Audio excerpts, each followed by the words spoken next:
Going into the new year, we all make goals. Work out more, be individuals. We watch video after video about how to change our lives in 30 days, how to reinvent ourselves, become the cool girl, this girl, that girl, it girl. We want to be different. But what are we running from? We are who we are. And no amount of makeup, no aesthetic, no 50-step plan can change us at our core. But I know what you're thinking. Improving yourself isn't changing yourself. But what if I told you that the language surrounding goal making, even our very presence on social media, is just us being told constantly to buy this to be better, to do these things and become a completely different person. The change in our lives that we seek is knowing ourselves deeply and improving what we can and embracing the things that we can't change. In this video, we will be talking about how to improve ourselves without losing who we are, how to be that girl, and by that girl, I mean you. Here's the first thing I want to talk about. It's easy to get sucked into the idea of a thing when it's all you see online. Cosmetic procedures, this obsession with our looks, online drama, and even global tragedy seems like it's going on 24/7 all around us. At least it does for me. But when I take some time away from my phone, I realize that actually I don't need to fix everything. The world is not going to come crashing down tomorrow. I don't need to buy anything to solve my problems or spend my energy trying to figure out the latest drama. All of this negativity online fizzles away with just a little time outside, reconnecting with the real world. This study, funnily enough, talks about touching grass. No, like literally touching grass. And in it, the author says this.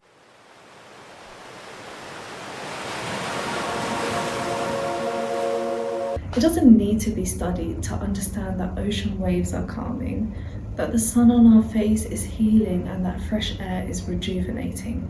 But let's say there are things that we want to improve, things we're insecure about. How do we address that? And knowing what we can and can't. Knowing what you want to improve on and what you absolutely feel like you want to keep the same. This will make your life so much easier. This of course depends on you. Figure out what you will and will not tolerate when it comes to things you want to change and things you don't want to. For me, some hard lines are surgically changing things, spending excessive money on an aesthetic, because we all know they'll last maybe a month at most, and weight-related changes such as the skinny girl aesthetic, curvy girl aesthetic. Basically following aesthetics in general. Have a conversation with yourself and ask yourself, what am I changing for? Am I changing for the betterment of my health? Am I changing to feel good about myself? And what am I changing because of how I want to appear to the world? Knowing what you want to and don't want to change makes life so much easier, because it's all about saying no to what is not for you. The second thing is being health focused and not aesthetics focused. Aesthetics come and go.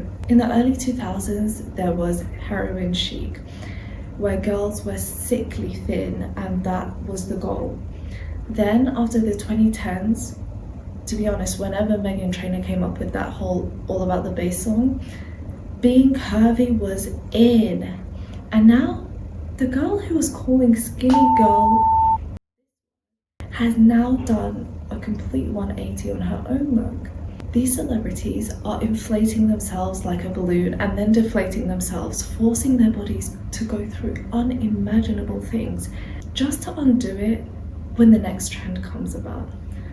Don't trust clout chasers and don't be one. You are a timeless aesthetic. Your best feature in the whole world is your individuality. These celebrities and influencers are all about that money, except for a few, of course. And these aesthetics are screaming at you to stay up to date with all of these trends and even the micro trends. So stay focused, girl.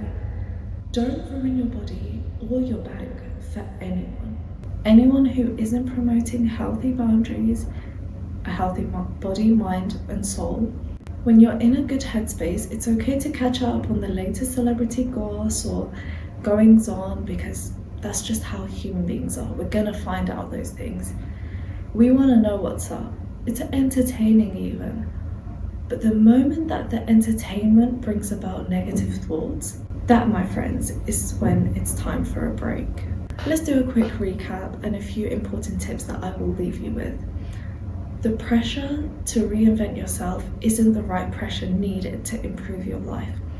In fact, it'll take more time and energy to pretend to be someone that you aren't than to embrace the good within you and work on the things that you want to improve on.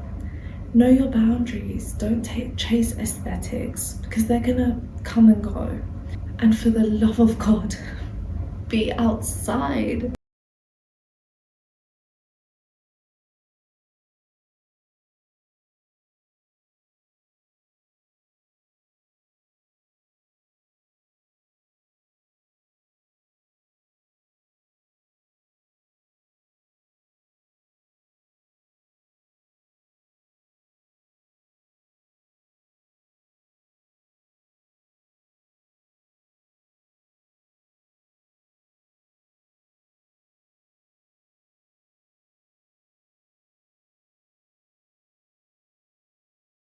Alright, so now that we've spoken about that, let's get into some top secret tips. You can either spend your life fighting yourself, or you can give yourself grace and improve slowly. So here are some things that helped me completely shift my mindset. Journaling. Deeply knowing yourself helps you to unpack your thoughts. It helps you challenge them, accept the ones that align with us, and throw out the ones that don't. And it helps us identify when negative thoughts are coming from social pressure as well, so that we can adjust our feed or even our friendship groups accordingly. Give yourself grace. Becoming an improved version of yourself isn't linear at all. There are ups and downs, and that's just life. Also, another tip for you guys is have Pinterest wallpapers. I know I said don't have aesthetics, but looking at a positive picture every single morning does help you get into the mindset of being positive. Have it a motivating, positive wallpaper with a quote of something you're working on, whether it's self-love, patience, kindness, health and fitness, whatever it is. Seeing a gentle reminder will help in some way to push the needle forward. If these tips helped you, then you'll absolutely love the next video I have planned. Comment any topics that you'd like me to cover down below, and I'll see you in the next one. Take care, guys.